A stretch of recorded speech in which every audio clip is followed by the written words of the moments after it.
Hello ladies and genitals, welcome to me in my robe and stuff. Today I decided to make like my first dev vlog, especially with all of this quarantine thing going on. I've had quite a bit more time to work on my game project.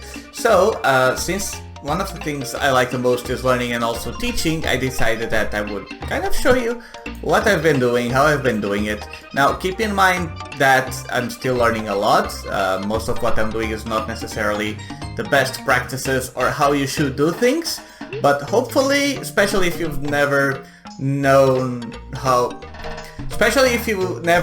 to make a game before, then hopefully this will give you some insight and teach you something new, and so you can understand maybe a little bit better how a game is usually made. So let's go into it. So the first thing is I'm just going to roughly show you how the game is so far. So things, you know, you can move around, double jump.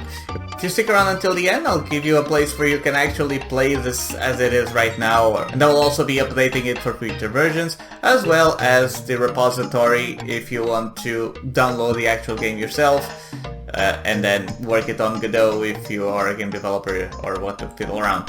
So just a rough idea of how this works. So Godot works with nodes, that you basically create nodes and create this tree, and each of the nodes can be a scene in itself. What does that mean? So for example, I have 5 NPCs, right? But each of the NPCs is actually what's called a scene. A scene is basically a bunch of objects, like other nodes, that are in here. So in the case of the NPC, I have the main node, which is like, has the box for collisions and all that, which is the small one. The sprite for the appearance, an animator to make it walk and stand still, and so on and so forth, timer for the movement, a label which is the text that you see, area 2D, collision shape, blah blah blah. So what does this all do?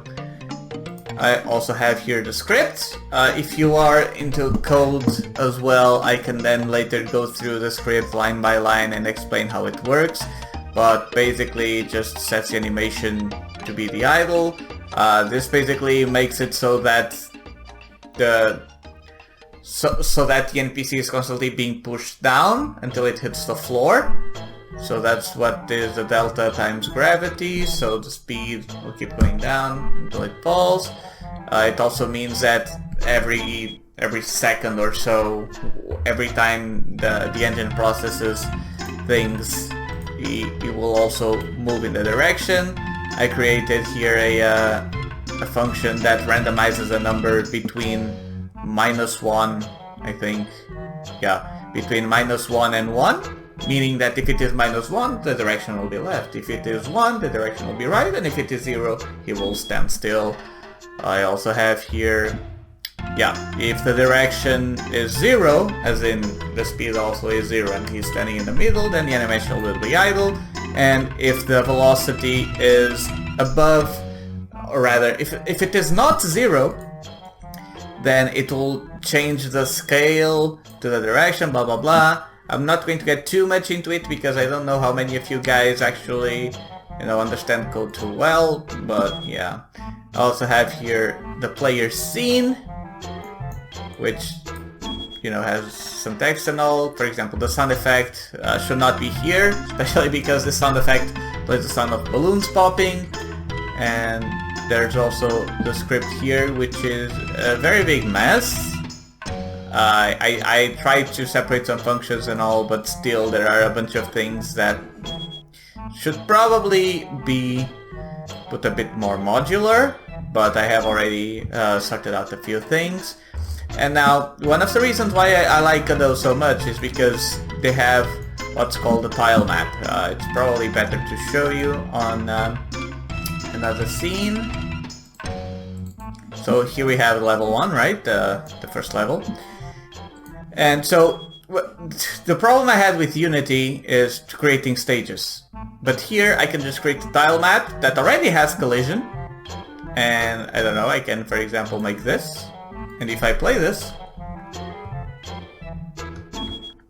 there we go. It already has collisions, everything works fine.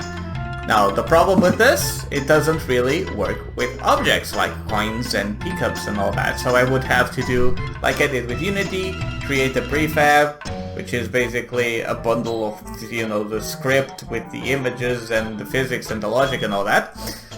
But I did something else, which is I created another tile set for the objects, and I can paint the objects as normal.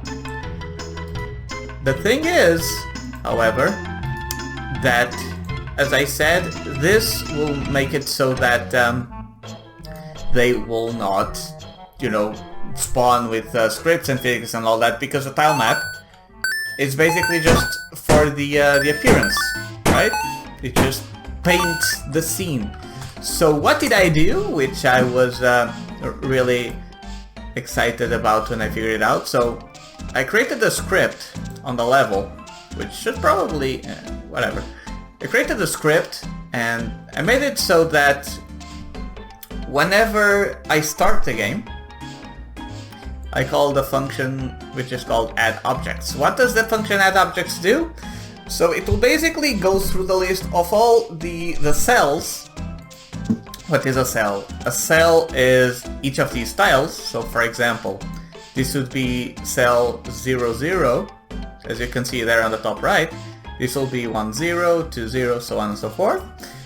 The script will go through all of them, and it gets which ones are being used. So for example, none of these are being used, but these are. So it will check which ones are being used, and then this is what's called a for loop, so it will be repeated many times, and it goes through all of the cells, and it will spawn each, you know, object on the place where that cell is. Oh wow, so many spaces. So if it is 0, the value is 0, and that value is right here. So this one is 0, this one is 1, 2, 3, 4. The script will then add the specific actual object, which are on the scenes here. It will add it to that place, and then clear, you know, the if I did not clear then the tile map, this is what would happen. I also have this issue that if I double jump while after touching the big balloon, so yeah, I have a few kinks and bugs to work out, and that's it. I hope you have learned something from this. I hope you enjoyed a little bit of how a game is made. If you want to know more, let me know which parts you'd like to maybe see me explain a bit better. I don't mind explaining at all, but I tend to over-explain things, so I don't want to get into the nitty-gritty of things unless someone specifically asks me about it.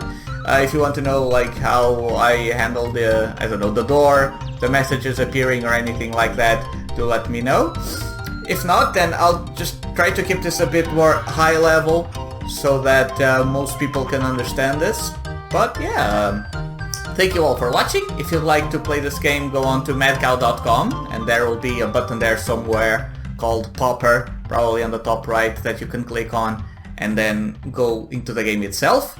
If you would like to get also the repository on Git, if you are more of a programmer and stuff, you understand this. If you want to download the game project and work on it yourself, you can go to GitHub. And yeah, thank you all very much for watching. I hope this has been helpful, or at least entertaining to some, you know, and I'll see you guys next time. Thank you for watching. Kisses, and don't forget to wash your hands and stuff, and stay safe and stay happy. God damn it. Very smart.